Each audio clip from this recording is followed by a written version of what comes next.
Guillaume, tu es fondateur de Finanticap, une entreprise qui offre des services financiers autant pour les personnes en situation de handicap et leurs proches. Et tu fais aussi de l'éducation financière pour promouvoir les finances autrement auprès des personnes en situation de handicap. Peux-tu me parler un peu, qu'est-ce qui t'a amené dans cet univers-là des finances? Il vient d'où ton intérêt pour les finances? Ben, mon intérêt, dans le fond, merci de l'invitation, Kim. C'est toujours un plaisir de participer à tes projets. Donc, oui, le Finaldicap a été créé pour, dans le fond, parce qu'il y avait un vide. Moi, j'ai étudié en finance à l'université à Laval, puis j'ai travaillé 5 ans dans un fonds d'investissement destiné aux PME québécoises. Donc, euh,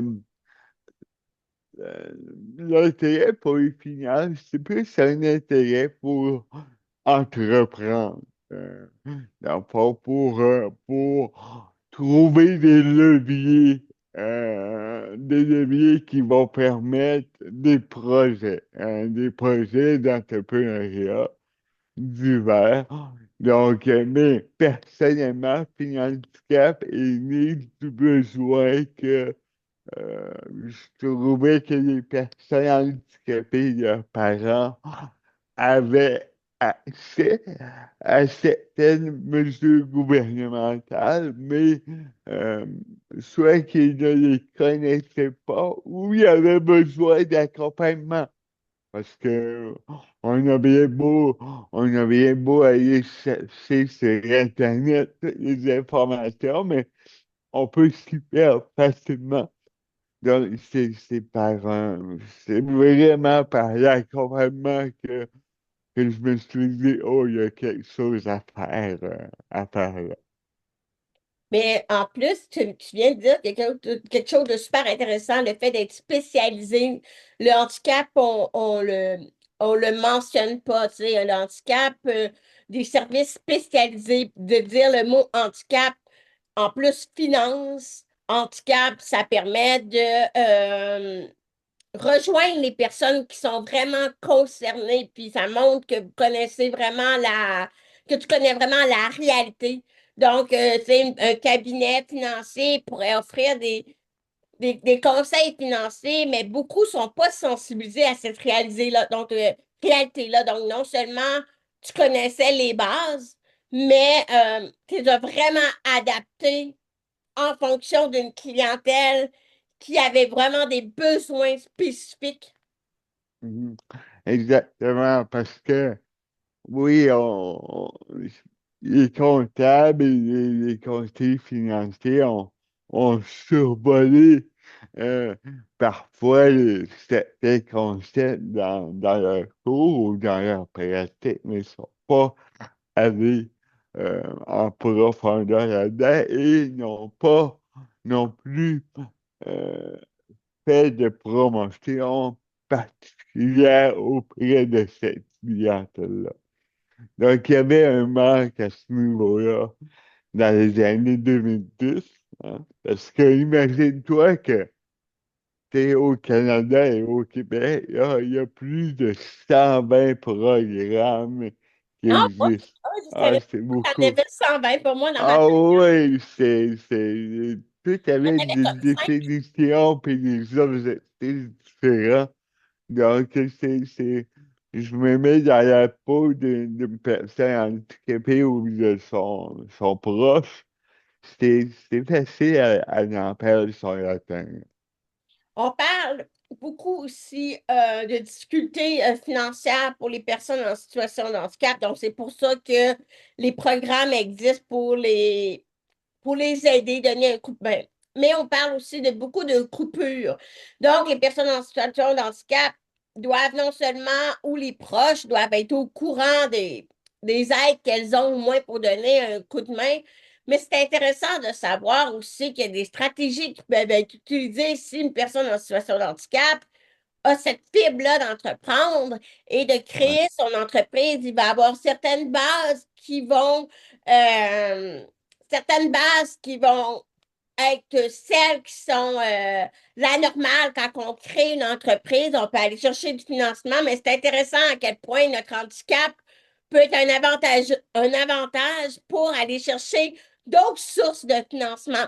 Si on se met dans la peau d'une personne qui doit se sécuriser d'abord financièrement, ça part de l'individu en soi, et après, on va monter à l'entreprise. L'individu en soi, qu'est-ce qu'il peut faire, la personne en situation de handicap, à la base, pour améliorer ses finances? Qu'est-ce qu'elle peut faire?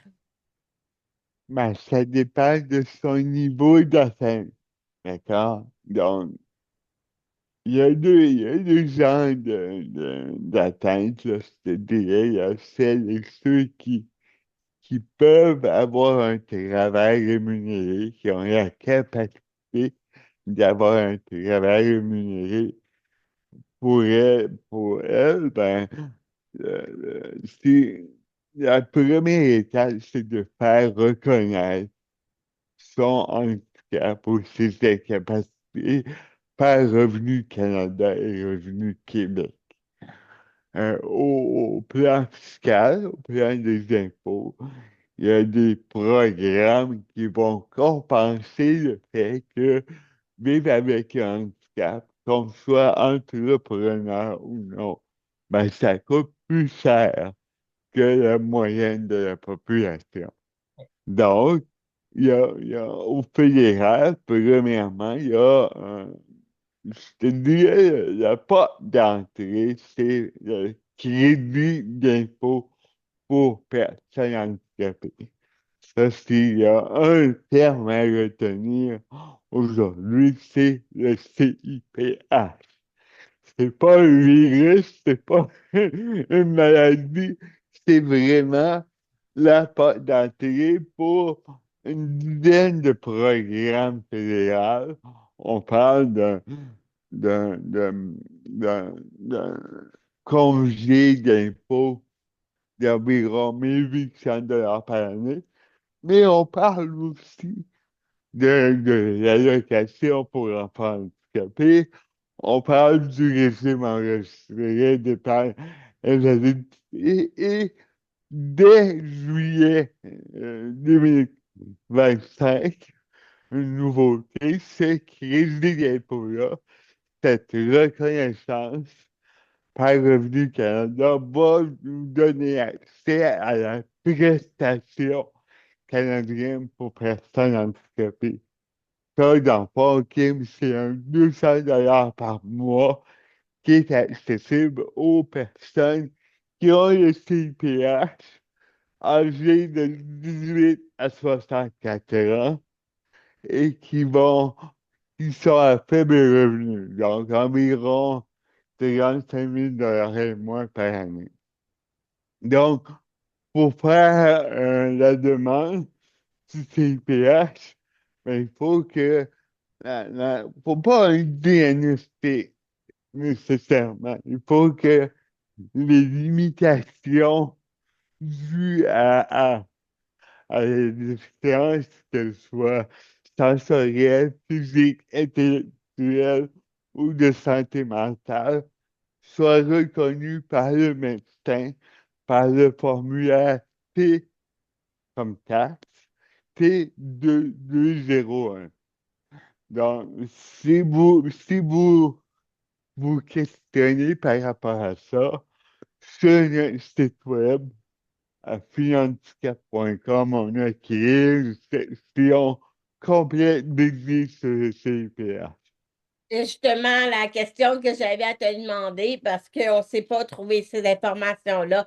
Donc, effectivement, sur Finanscap, c'est très spécialisé. Donc, on va pouvoir avoir toutes les informations concernant cette aide-là. Et un accompagnement. Oui.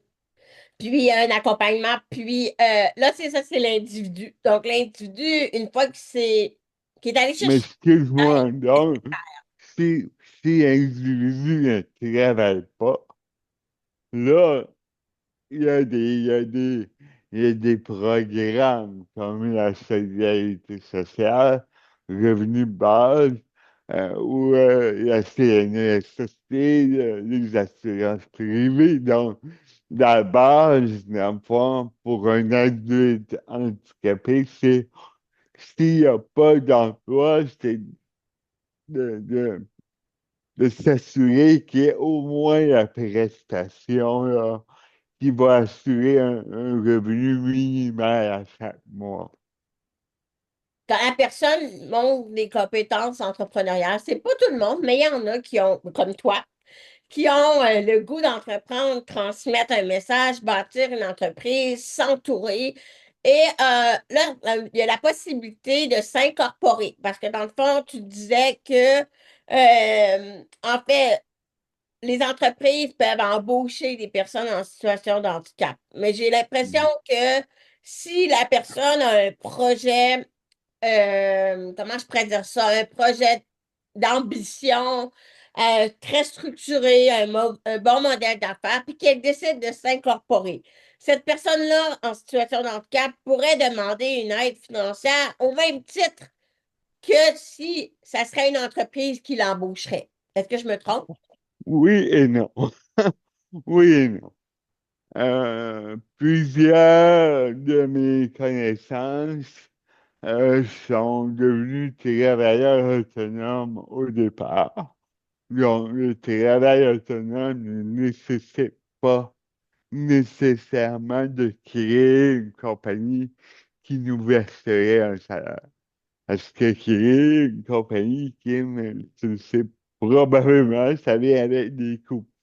Exact. Ce dont je fais allusion, en effet, c'est que depuis les années 2000, Emploi Québec gère la mesure du contrat d'intégration au travail.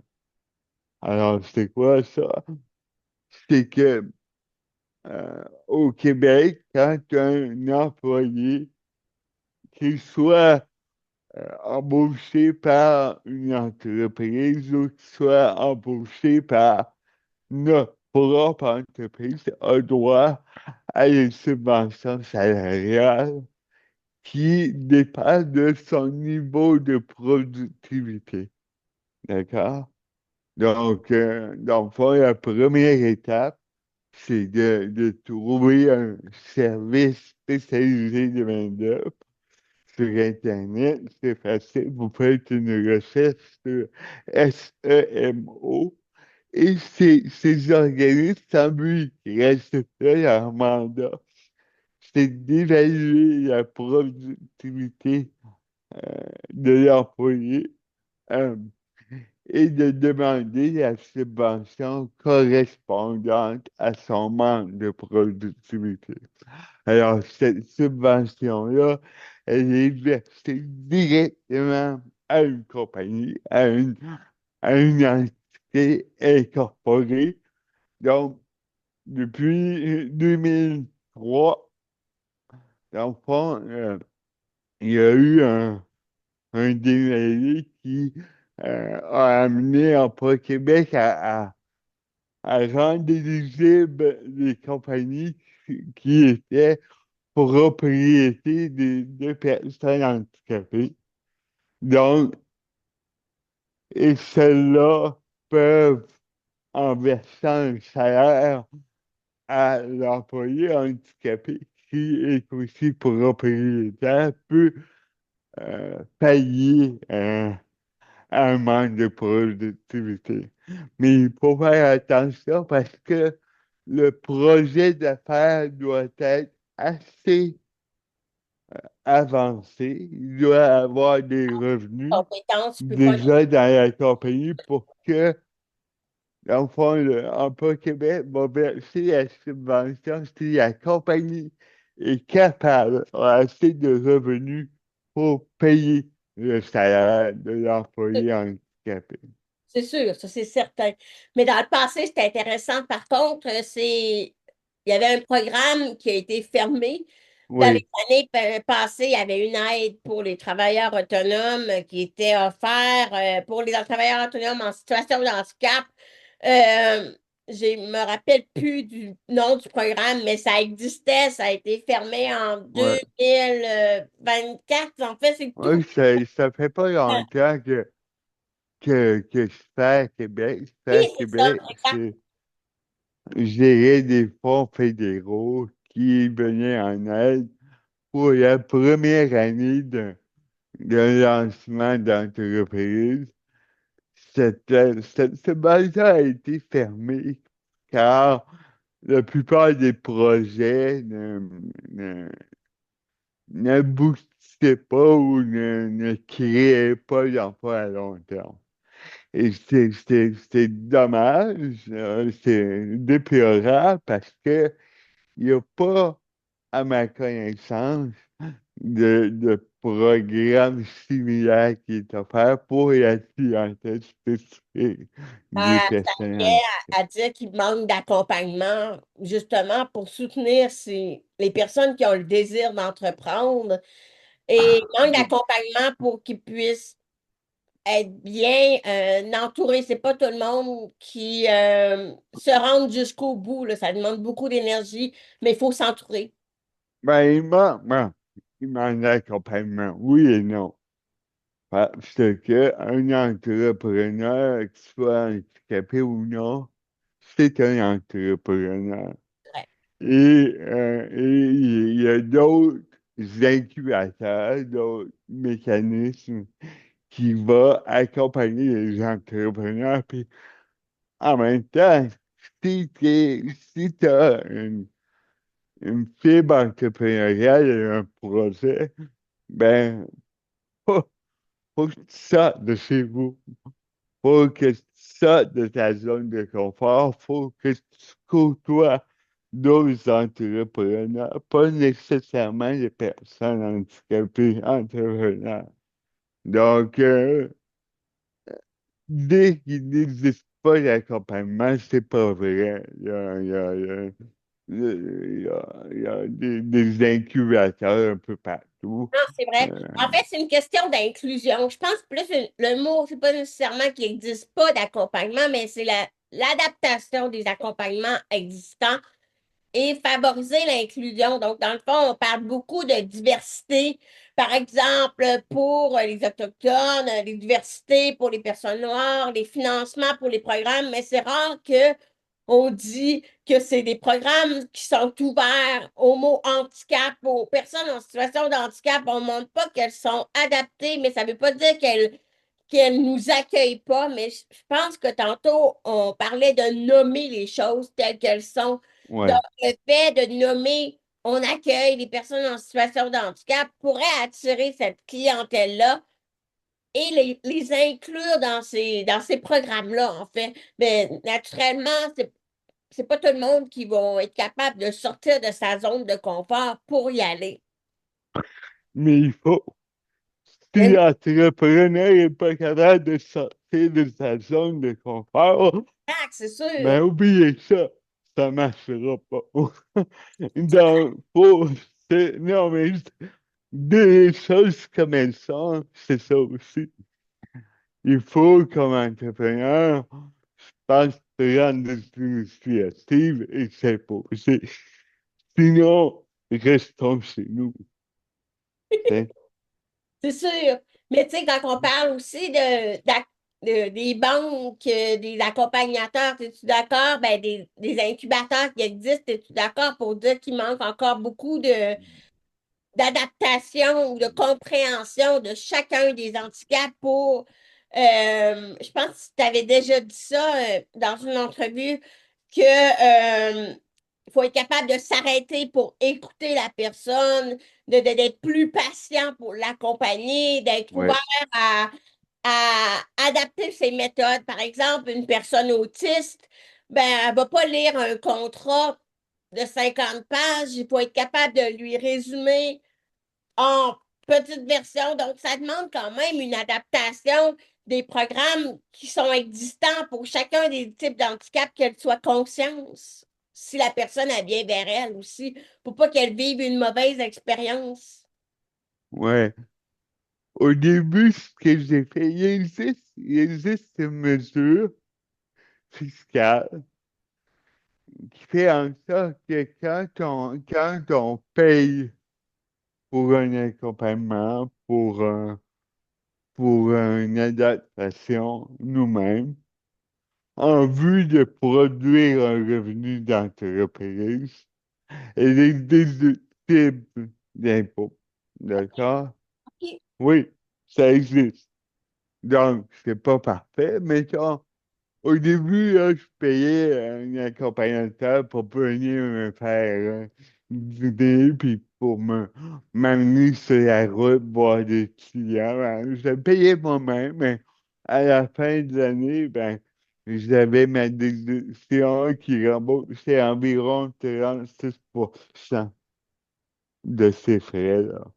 Bon, c'est pas comme le programme qui a été fermé, mais c'est, au début, faut tout prendre. Un tout aide est important. Mais c'est là que me rends compte encore plus l'importance d'une entreprise comme Financecap ou d'une entreprise vraiment adaptée puis faite par des personnes comme toi pour bien nous conseiller sur les possibilités. Donc, si la personne veut mieux se structurer financièrement, mais a un désir d'aller plus loin et d'aller chercher de l'aide, mais c'est important d'aller vers des personnes qui connaissent les réalités pour le moi-même l'avoir vécu, la différence entre de faire appel à une firme de conseil de financement bien normale ne connaissait pas toutes les aides que tu viens de demander. Donc, à quel Exactement. point c'est important d'aller vers les bonnes C'est personnes. en même temps, au début, tu sais, il y a des programmes de bourse certains ont des volets handicap ou autochtone ou favorisant la diversité. Donc, faut faire les recherches pour ça. Mais au début, c'est vrai que jusqu'à temps de faire assez de revenus pour demander le contrat d'intégration au travail, ben, faut être inventif, faut aller parfois chercher, se faire trouver un bon samaritain qui va croire en nous, que ce soit bénévolement. Moi, j'avais un ami qui était retraité, qui a donné du temps au début. J'ai emprunté de l'argent à quelqu'un que je connaissais. Tu sais, dans le fond, pas parce que j'étais entrepreneur handicapé, parce que j'étais entrepreneur, puis j'avais une bonne idée, puis je l'ai su avant. Comme n'importe quel entrepreneur, faut sortir de sa zone de confort, puis voilà, c'est ça le défi. Le défi, mais en même temps, ce qu'on dit ensemble, c'est que l'handicap en soi, toutes les aides, les comportements, c'est les mêmes qu'un entrepreneur normal, mais un avantage d'avoir un handicap dans cette situation-là, c'est qu'on peut aller chercher d'autres aides plus Ouais, mais nichées. là, faut comprendre que depuis 2023 aussi, le gouvernement du Québec a changé les règles du jeu pour les prestations de dernier recours. Le revenu de base, le programme de revenu de base a été créé. Avant 2023, quelqu'un qui avait la solidarité sociale, ou en guillemets du BS, dans le fond, pouvait pas gagner plus que 200 dollars par mois. OK. OK? OK. Mais en 2023, ça a changé. Donc, on peut, sans être coupé, on peut aller jusqu'à 16 500 dollars par année. Puis si on dépasse ce 16 500 là, ben, tu t'avais pas coupé d'un coup. c'est progressif. Donc, c'est quand même une aide importante à considérer si vous êtes éligible. Mais c'est vraiment de Puis si vous considérer. n'êtes pas éligible, parlez-en à votre agent d'aide sociale. C'est les gens de Service Québec, Emploi Québec, ils ont tout intérêt à vous sortir de cette dépendance-là des programmes sociaux. Fait qu'ils vont trouver, ils vont chercher avec vous, ils vont trouver avec vous. Si vous êtes sur la CNESST, pareil. Oui, à SAQ, si vous êtes prestataire de ces programmes d'assurance-là, votre agent va vous trouver des leviers pour justement réduire votre dépendance à ces filets de sécurité-là. Mais le filet, si vous vous plantez, il reste là. C'est ça qui est important à savoir. Vous n'allez pas dans le vide. Et si vous avez cette impression-là, ben, c'est peut-être qui vous manque un morceau du casse-tête. J'apprécie beaucoup. Dans le fond, on arrive déjà à la dernière question de l'entrevue, Guillaume. Tu nous as donné vraiment des bonnes pistes. Je trouve que c'est un sujet super intéressant, puis en même temps, encore très tabou.